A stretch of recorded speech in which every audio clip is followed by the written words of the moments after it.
Eu olho para a luz e para a cruz eu vou, o seu sofrer participar da sua obra voluntária. Meu Salvador, a cruz eu sou, amor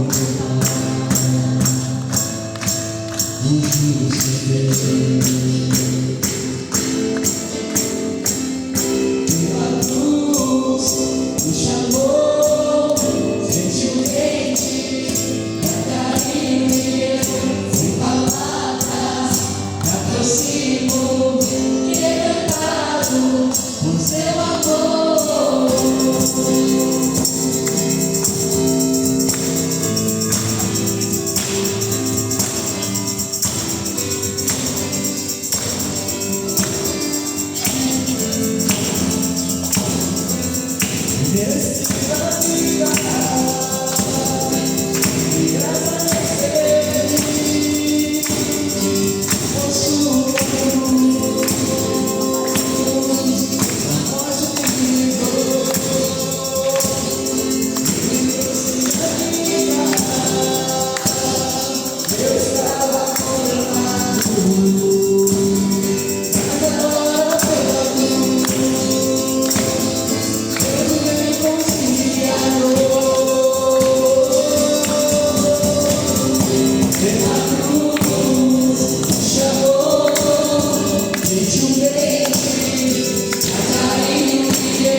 A paz do Senhor, irmãos.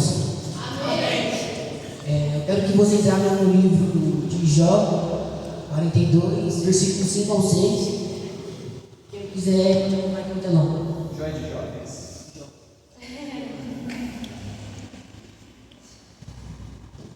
A palavra diz assim: meus ouvidos já tinham ouvido a teu respeito, mas agora meus olhos te viram. Por isso menosprezo a mim mesmo e me arrependo no pó e na cinza. Bom, aqui mostra o arrependimento de Jó depois que ele questiona Deus depois de ter passado por todo o sofrimento. E bom, gente, é o que todo mundo precisa, ter humildade. Por causa que quando Deus coloca a gente em situações difíceis, a gente precisa se aproximar dele. Então tenha humildade, e você pode ver que no final do livro Deus abençoa ele mais que no começo, né? Então ele teve mais do que ele teve no começo. Então é a gente ter humildade e sempre que a gente passar por algum sofrimento, a gente ter na cabeça que Deus tem algum propósito na nossa vida. Amém. Amém? Glória a Deus. Podemos orar?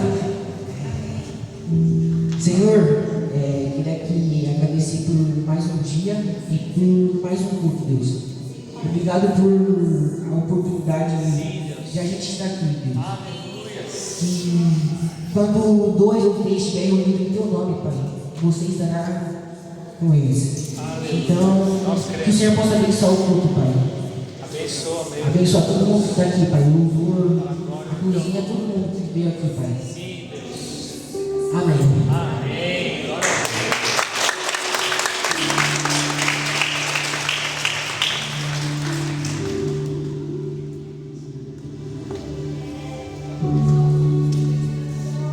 Opa, voltou.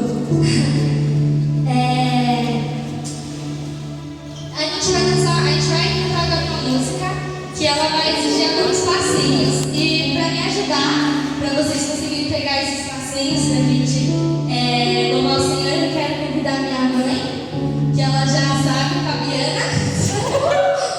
Dançou. Que ela vai vir e apresentar para vocês o passinho desse nosso louvor que a gente vai cantar. E fala que Cristo nos libertou. Então, nós somos muito gratos e muito felizes porque pela crucificação do Senhor, agora nós somos livres. Então, convido vocês para virem para frente e dançarem este louvor com a gente.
Traz o motivo da nossa adoração, motivo do nosso louvor.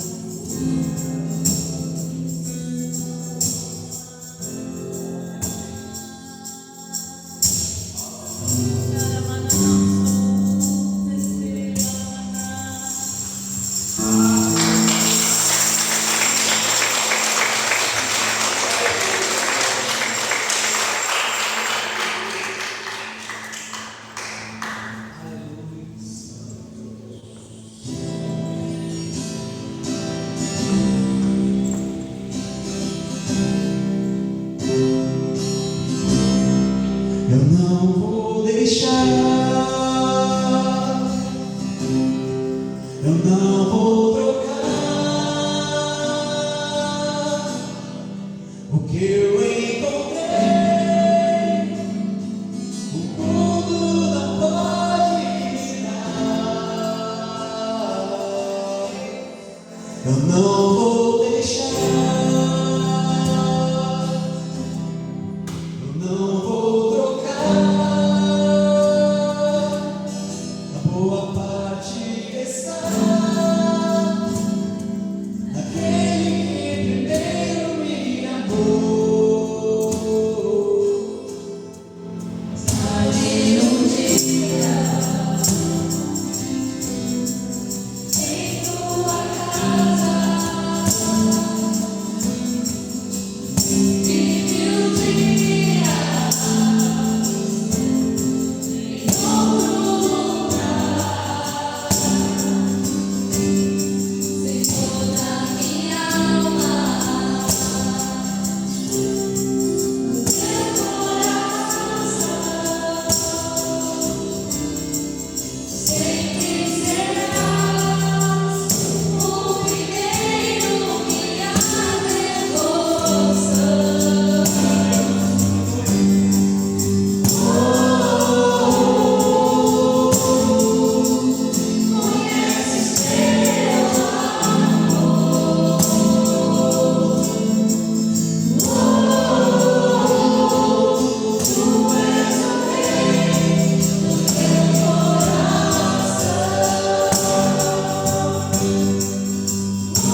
gente está falando aqui de presença.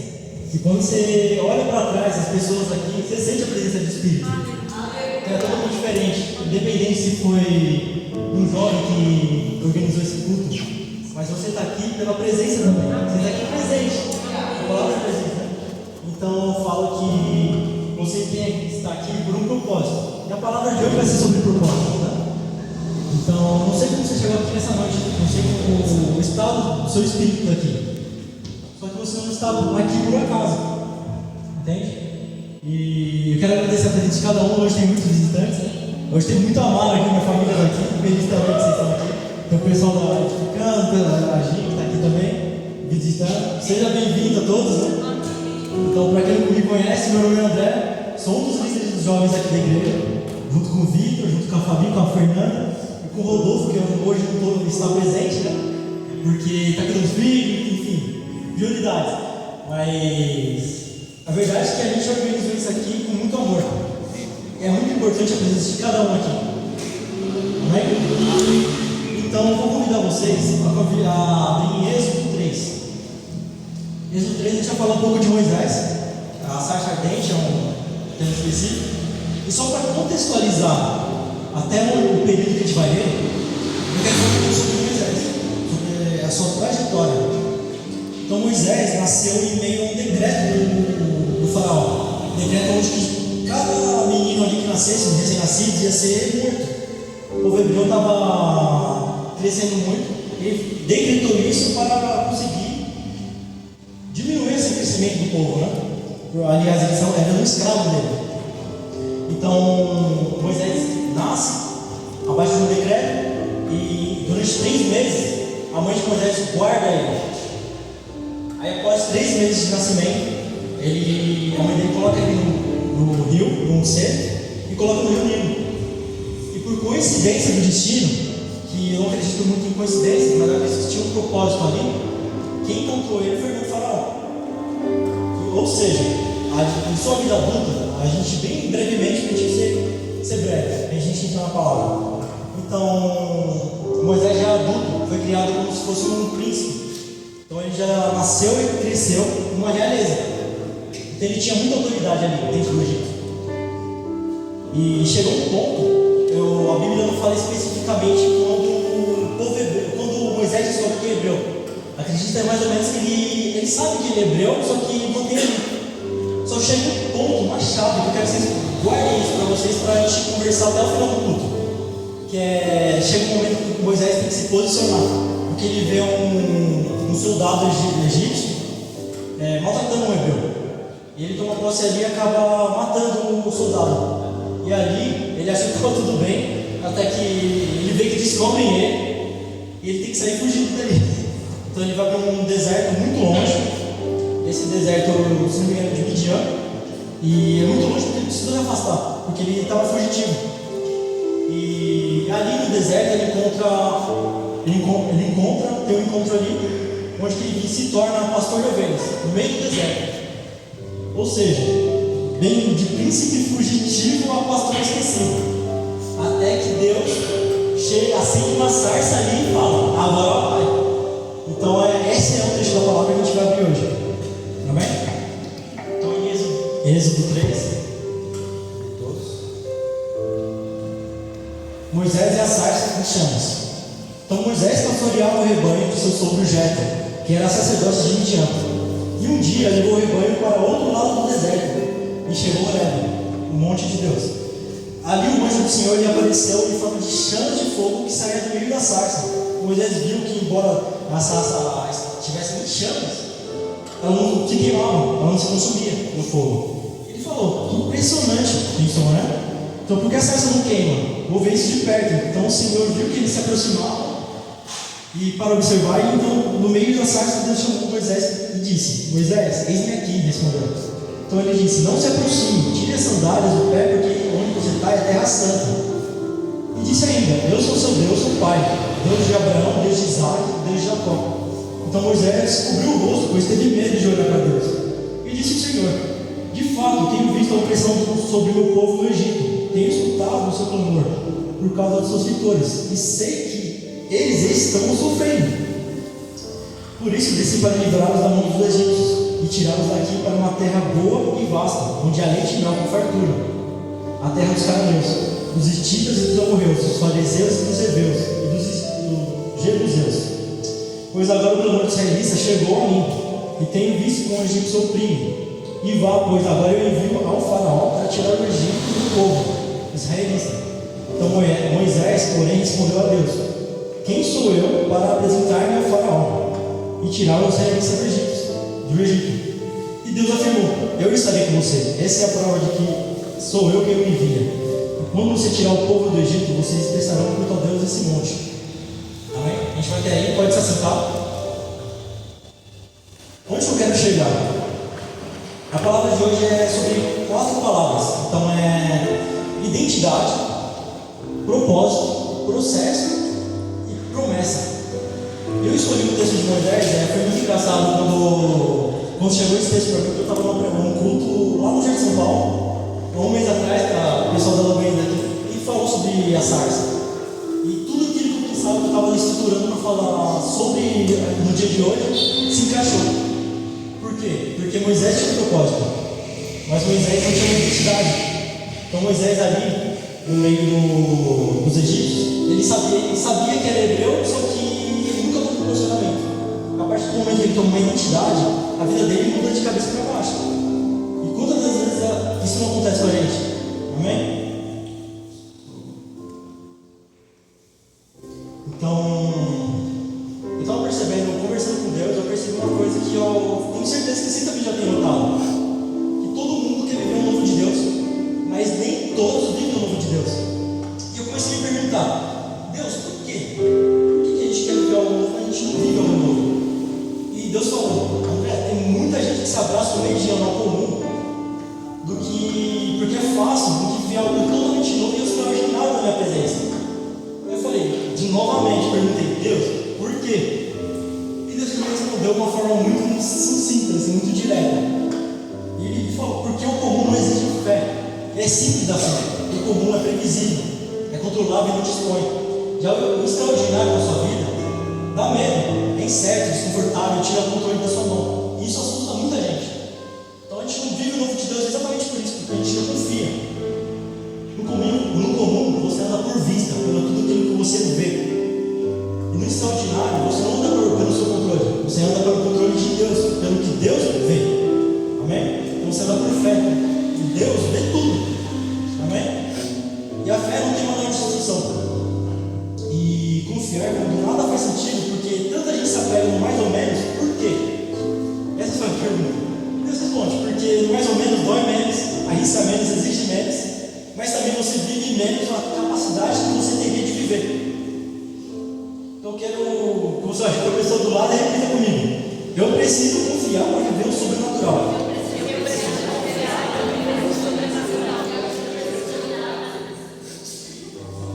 Confiar é dar um passo sem saber para onde você vai. É seguir uma direção sem ter um mapa completo. Ou hoje a gente usa o Waze, que é o nosso guia. Então você não tem direção. Você precisa confiar e caminhar com Deus, mesmo assim Ele ter respondido as suas perguntas. E se você quiser viver um romper, uma virada, uma nova chave, um novo tempo, você precisa confiar. Você precisa caminhar e se mover, mesmo sem ter toda a resposta. Amém? E você quer um exemplo muito forte na Bíblia disso? A gente vai para Jó. O Levi abriu um culto aqui, a gente não conversou sobre, mas ele citou Jó. O cara foi fiel, foi reto, foi íntegro, e mesmo assim perdeu tudo. Tudo. Filhos, saúde, bens. A Bíblia fala que chega um ponto onde a mulher de Jó olha para ele e fala: amaldiçoa seu Deus e morre. De tão escasso, tão feio que estava a situação de Jó. Então, uma olhar humanista sobre essa situação, a gente pode até dar uma razão para Jó ficar lá com Deus. Por quê? Porque a gente tem um olhar humano. Pensa, você é fiel, você é um cara exemplar. Mesmo assim, chega a Deus para você. Quantas vezes a gente não reclama com coisas tão pequenas, mas Jó não. Jó estava ali e fala: cara, por que não reclamou? A gente ajuda muito Jó, mas a gente reclamaria também. E porque pensa comigo, Jó está no chão. Literalmente. Não é uma metáfora que, Jó poderia. Não, ele estava no chão. Ele está sentado em cima, coberto de feridas, se coçando com cabos de telha porque não tinha mais alívio ali. Amém? E o homem mais incrível da sua geração, o cara que era conhecido pela sua fé, pela sua generosidade, pelo seu amor a Deus, agora está sozinho, sem filho, sem saúde, sem amigos verdadeiros, sem nada. E também sem resposta. Porque Deus pergunta para Jó. Então vem a mulher dele, a única pessoa que responde é o que ela disse. Você ainda mantém a sua integridade. Foi em Jó 2,9 que até o Levi comentou hoje. A mulher dele fala: você ainda mantém a sua integridade, amaldiçoa seu Deus e morre. Em outras palavras, a mulher de Jó está falando para ele: acabou, para de sofrer, Deus te abandonou, não vale a pena crer. E com outras palavras de ao seu encontro, não é assim dessa forma. Entende? Porque hoje tem muitos jovens aqui, os jovens ligaram aqui, mas quantos convites vocês teve de não estar aqui hoje? Entende? Mas vocês manteram, vocês confiaram, vocês tiveram o propósito de estar aqui hoje. Amém? Então nisso, Jó começa a questionar a Deus. E Deus responde Jó com uma condicional. Então Deus fala: Jó, onde você estava quando criou os céus e a terra? Onde você estava quando determinei até onde o mar poderia ir? Onde você estava quando eu coloquei cada estrela no lugar e chamei pelo nome? Sabe o que Deus estava dizendo ali? Deus estava dizendo: eu até posso me rebaixar para te responder, Jó, mas também eu preciso que você se eleve para me responder também. Por quê? Porque Deus é soberano. Deus sabe das coisas. Deus não é nada por acaso. A verdade é que Deus não rejeita nossas perguntas, mas Ele não mostra que confiar é saber que nem tudo precisa ser explicado. E isso é pesado, mas também um pouco libertador, porque às vezes a gente acha que fé não é perguntar nada para Deus, é aceitar tudo calado, engolindo seco, é sorrir dizendo: não, está tudo bem. E quanta dificuldade você tem, alguém está calado, você fica quieto. E Deus está falando: cara, abre a boca, ora para mim, me busque, confie. Para vocês não é falta de fé, mas a verdade é que Deus nunca teve medo das nossas perguntas. Sabe por quê? Porque Deus não é frágil. Ele não fica inseguro quando a gente questiona. Que nem hoje a gente estava brincando aqui, que a gente está muito nervoso com o nosso BQC, porque é uma responsabilidade imensa. Todos os jovens, todo mundo dá aquele frio na barriga, porque é uma responsabilidade. Mas Deus, isso não é uma característica de Deus. Deus não é inseguro. Deus não vai te prometer algo que não possa cumprir. Entende? Então, quando a gente vai na Bíblia, Jó pergunta, Davi pergunta, Jeremias pergunta, e Jesus perguntou: Deus meu, por que me desamparaste? Então, questionar não é um sinal de incredulidade, é sinal que ainda há relacionamento. Então, quando você questiona Deus com fé, isso não é falta de fé, isso é um relacionamento com Deus. Porque muitas vezes o meu pai faz algo que eu não concordo, eu questiono ele. É por que eu questiono meu pai? Porque eu tenho um relacionamento com ele, tenho um acesso a ele, e Deus tem um acesso a você. Amém? Então, eu queria colocar uma situação aqui que vocês vão entender. Pense, você está na primeira viagem no avião. Vocês compraram uma passagem, mas é o primeiro voo de um avião. Então você não sabe como foi feita aquela fuselagem, você não sabe qual diâmetro de um pneu para aterrissar, não sabe o tipo de gasolina que você vai usar para decolar, mas você tem que decolar. Aí você olha para o lado, o engenheiro está ali. Aí você fala: e aí, posso voar? O engenheiro fala: confie, porque eu fiz os cálculos, eu que estou a prova disso. Até aqui, onde a gente está na igreja, por quê? A gente tem uma estrutura aqui, por quê? Porque uma estrutura foi feita. A gente confia que isso aqui não vai cair. Então, se a gente é fiel para confiar em tanto passo humano, tanta a força humana, por que a gente não confia no sobrenatural de Deus? Entende? Então, quando a gente fala de promessa, a gente começa a questionar, falar: cara, mas nada está fluindo na minha vida. Então, aí eu comecei a buscar na Bíblia e deu uma palavra que foi em Hebreus 6,13. Então Deus jura por Ele mesmo, porque não há nada maior que Ele. Entende? Porque no mundo antigo, assim como hoje, quando há um juramento, você vê como uma garantia máxima. Então era como dizer: pode confiar que meu nome está na reta. Quando você recebe um carro, você sabe sobre alguma coisa, você coloca isso na reta. E Deus está fazendo ali nessa situação com Abraão. Então, a maior segurança que a gente tem é a nossa promessa. E Deus promete, fala: eu juro por mim mesmo, porque não há nada maior do que o meu nome, do que eu. Então, eu juro. Então, onde que eu quero chegar? se Deus te prometeu, Ele vai cumprir o que Ele tem para você. Amém? Agora eu queria falar, foi engraçado, antes do culto, a gente começou a conversar com a Fabi aqui, e a gente falou muito sobre ansiedade, depressão, de quanto isso atinge os nossos jovens hoje. Quantas pessoas não estão sendo frustradas, mesmo dentro da igreja, não sai daqui, não entra aqui, mas sai daqui vazio. Chega aqui, a gente fala, o que a gente falou, eu só quero a tua presença. Mas muitas das pessoas que estão aqui hoje na igreja não têm a presença de Deus. Entende? Billy Graham fala que a gente anda ansioso porque tudo que a gente confia é menor que Deus.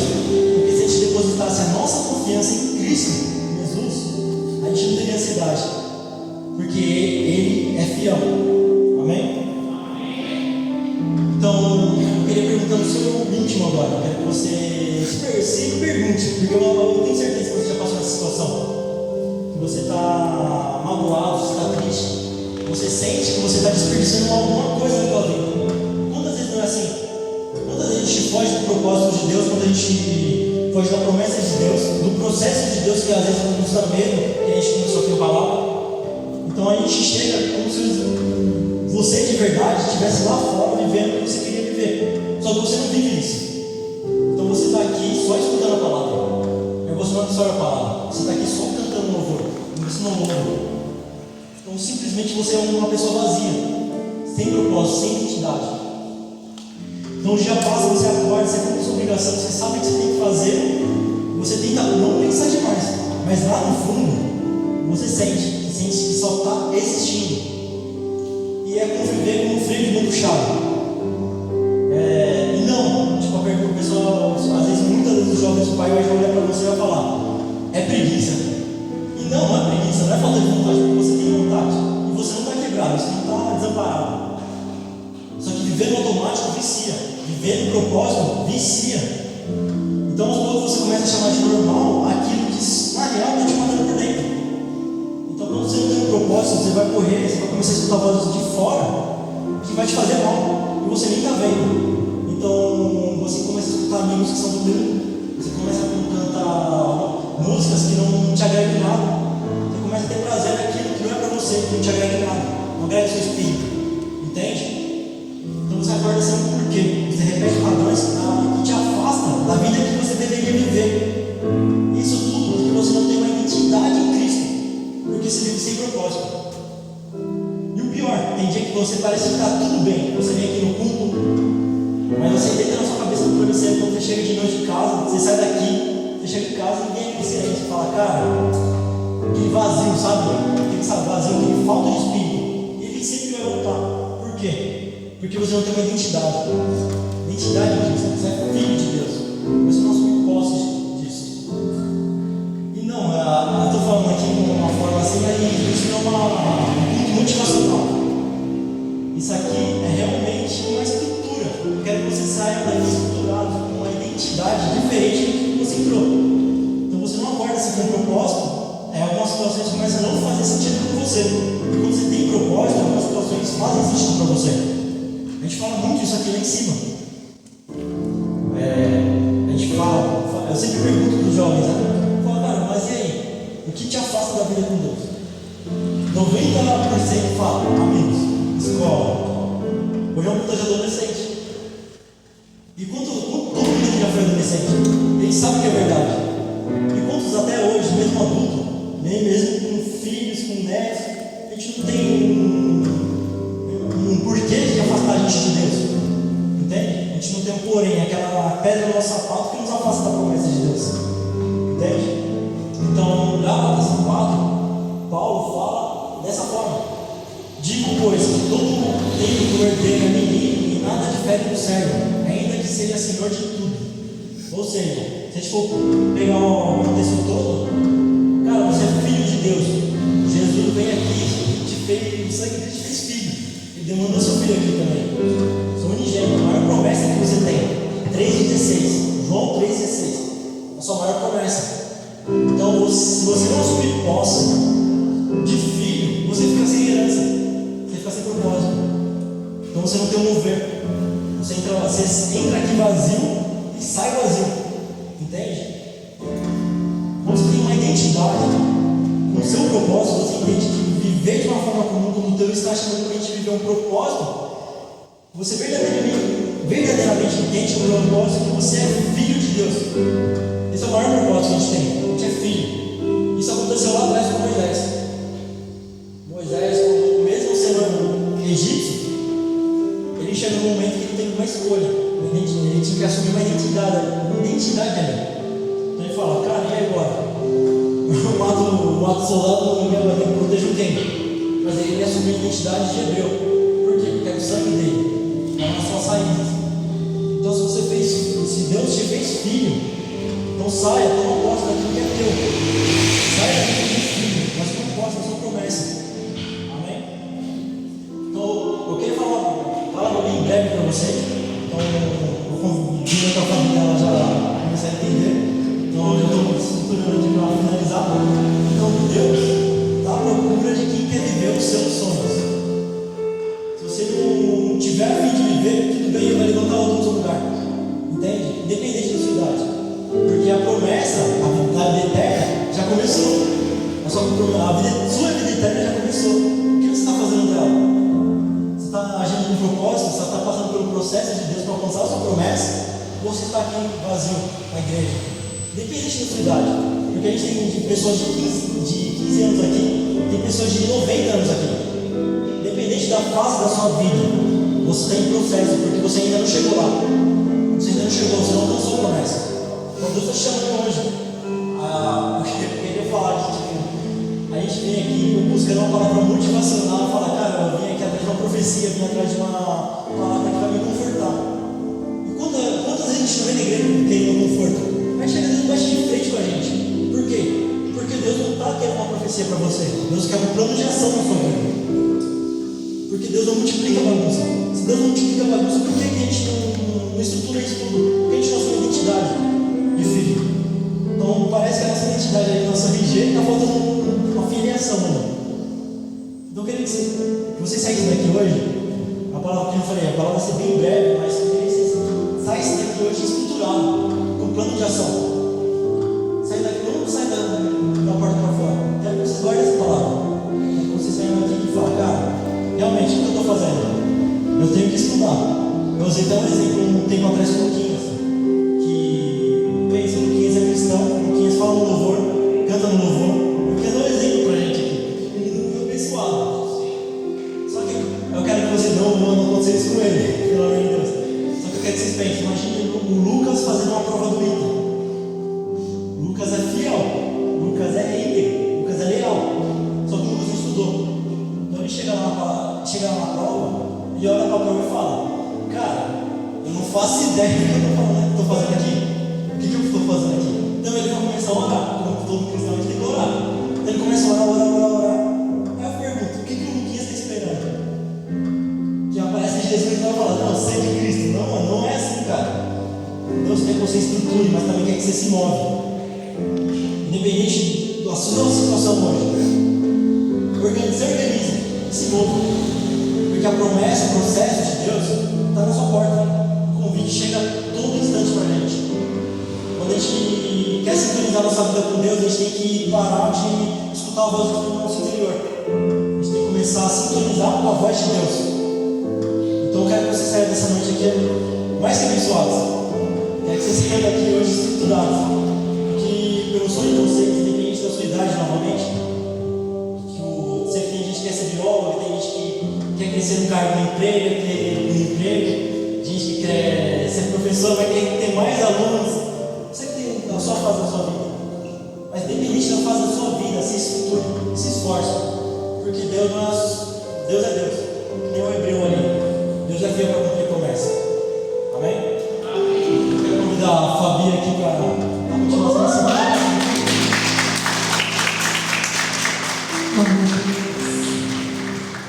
Deus é bom. Louvor, pode subir. Paga as luzes. Essa palavra foi ministrada para te provocar. O Senhor fez uma provocação para os nossos corações.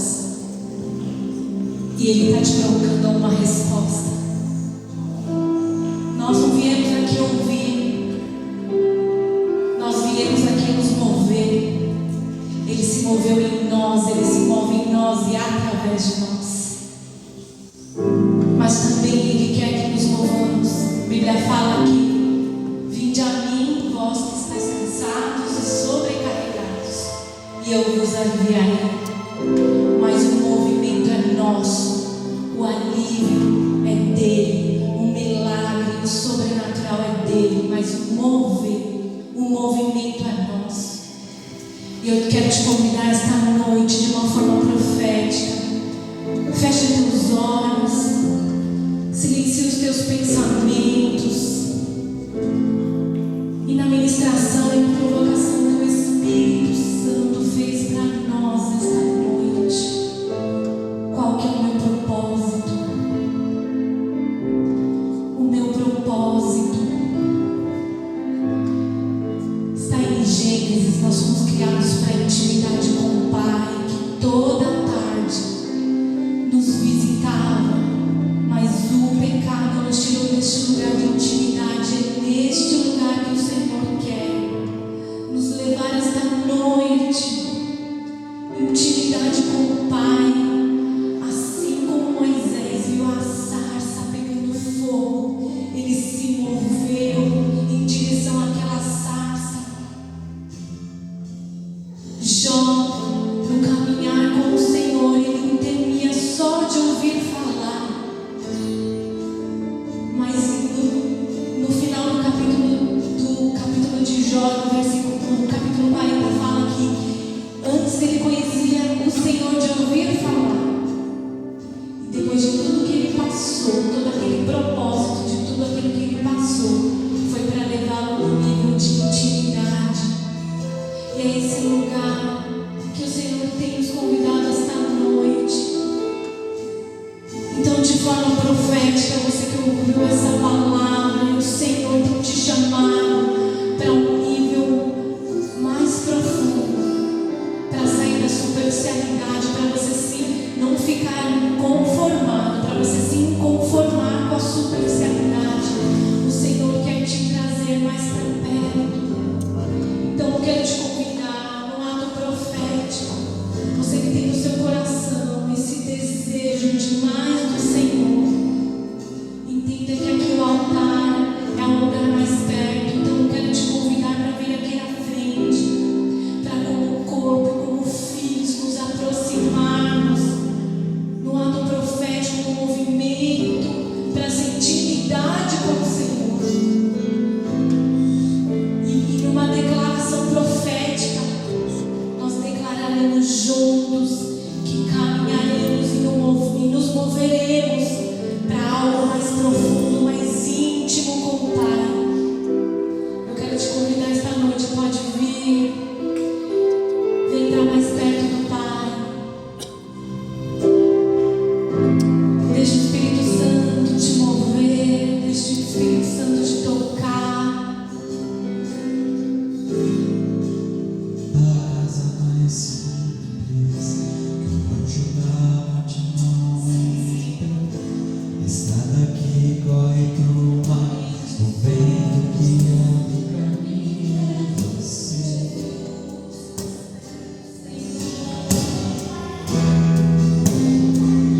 É você.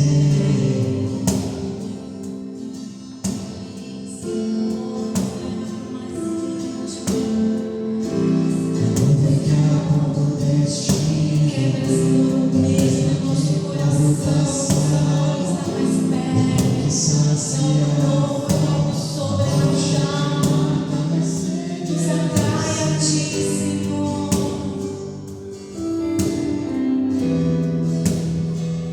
é você. Eu quero convidar os pastores, pastor Luciano, presbítero Wagner, ministra a banda, para vocês verem aqui na frente, orar junto com quem estiver na frente, por esse momento do governo, Fernanda, André, a liderança. Nós vamos orar juntos para esse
tua face, Senhor.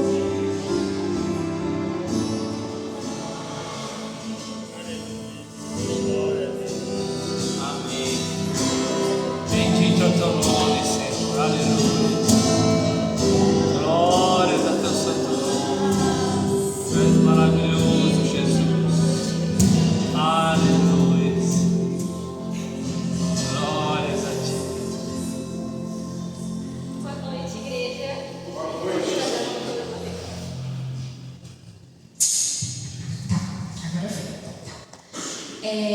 Agora é o momento que a gente separou para ofertas e dízimo. Eu vou pedir para quem estiver na projeção colocar o QR Code. E eu vou ler um texto, não precisa abrir. Eu vou ler Marcos 12, do 41 ao 44.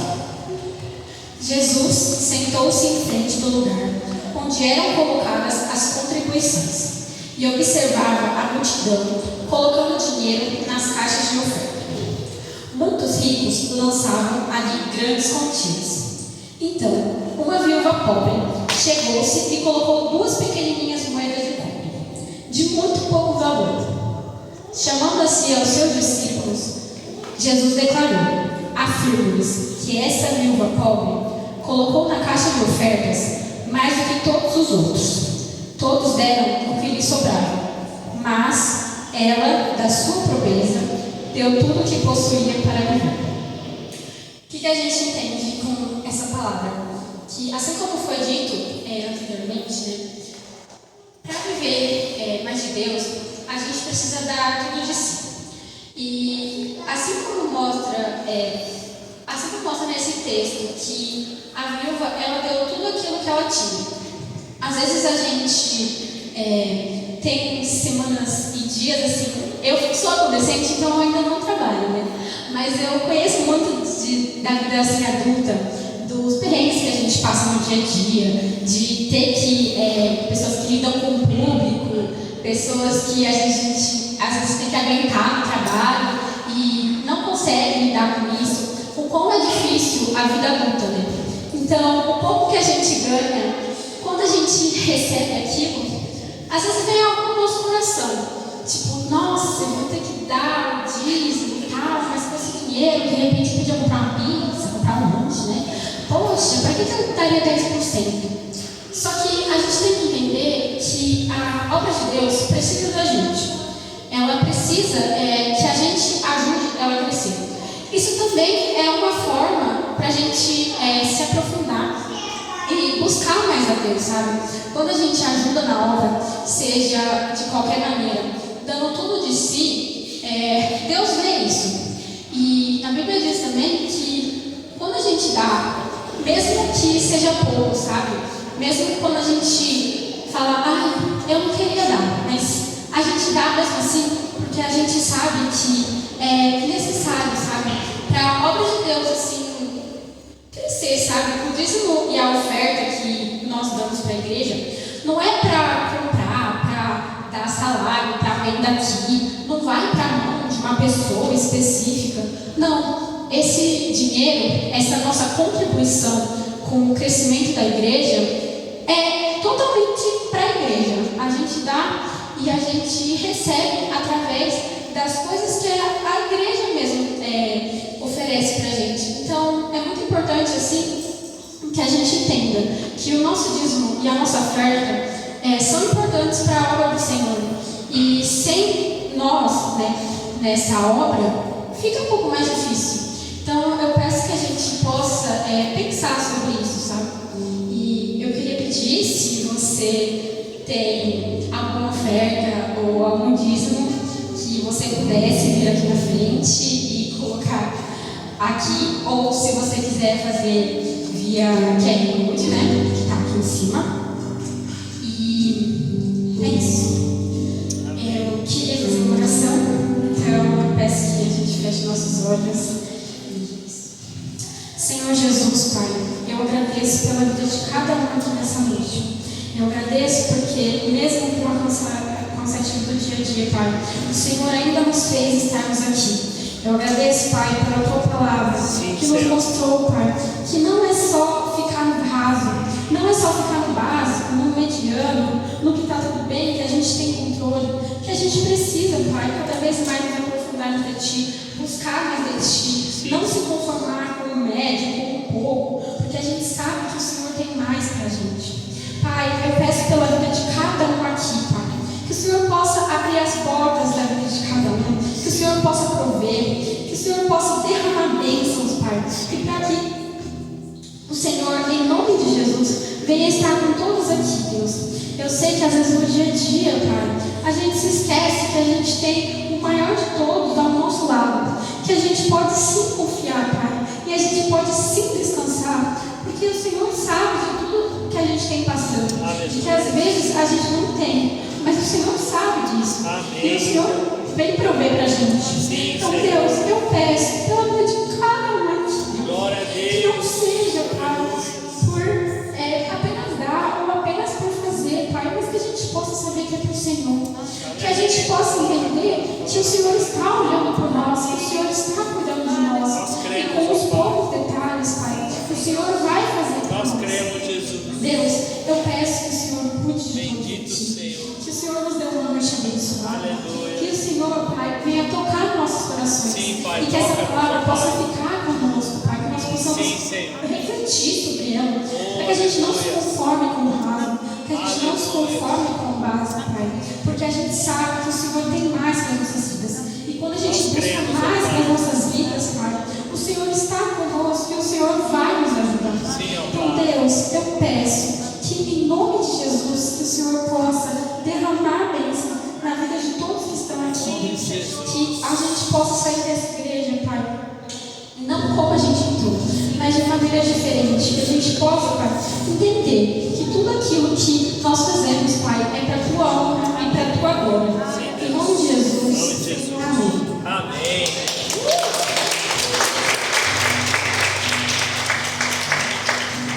Bom, não tem nada mais para ser dito, eu acredito, né? Eu acredito que todo mundo foi abençoado pela palavra, pela oração, pela administração. Então, eu só queria dar alguns avisos para vocês, coisas simples.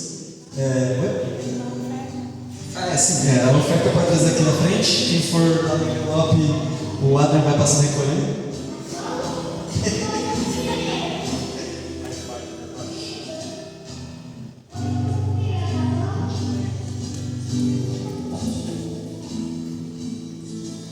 Pode ir. Peraí que acho que você jogou uma coisa importante. Chega nos visitantes. Vi que foi um papelzinho junto ali, fui ver se deram com a mensagem que caiu junto. Bom, temos que fazer alguns avisos. Amanhã, às 10 da manhã, nós teremos o nosso culto de domingo. Às 9 horas teremos a escola dominical com o presbítero Wagner. Quarta-feira teremos culto às 8 horas. E são os nossos eventos padrão. E hoje, em específico, a gente vai ter uma cantina. Então, só porque todo mundo aqui, acredito que esteja com fome, né? A gente preparou ali no fundo um hambúrguer. E a melhor coisa é o preço. A gente vai estar fazendo hoje, especificamente para hoje, promoção, R$12 o hambúrguer com a Coca. Ou olha. Aí quem quiser pode servir ali no fundo, conversar ali com a Fabi e com a Vera, a gente vai organizar, tá bom? Acredito que seja isso. Tem alguma coisa que está faltando? Alguma coisa mais? Estamos abençoados. Vou orar só para finalizar. Você tem na sua mão esse momento? Queria agradecer a todo mundo pela presença, por estarem aqui prestigiando, principalmente os adolescentes que organizaram bastante as coisas aqui. E obrigado também por vir adorar conosco. Deus amado, bendito, queremos agradecer por este culto. Queremos pedir que o Senhor venha nos guardar na volta para nossas casas, na volta para os nossos lares. Abençoar a nossa semana, Pai. A partir de agora que começa, que o Senhor venha estar conosco, visitando a cada um de nós. Abençoe as nossas vidas. Venha cuidar de nós, meu Deus, e venha a proteger-nos, Deus. Que a Tua graça e a Tua paz sejam sobre nós. Com o amor de Deus, a graça de Jesus, a comunhão com o Espírito Santo e suas consolações sejam sobre a sua vida, como são sobre a minha vida hoje e para sempre. Amém. Amém.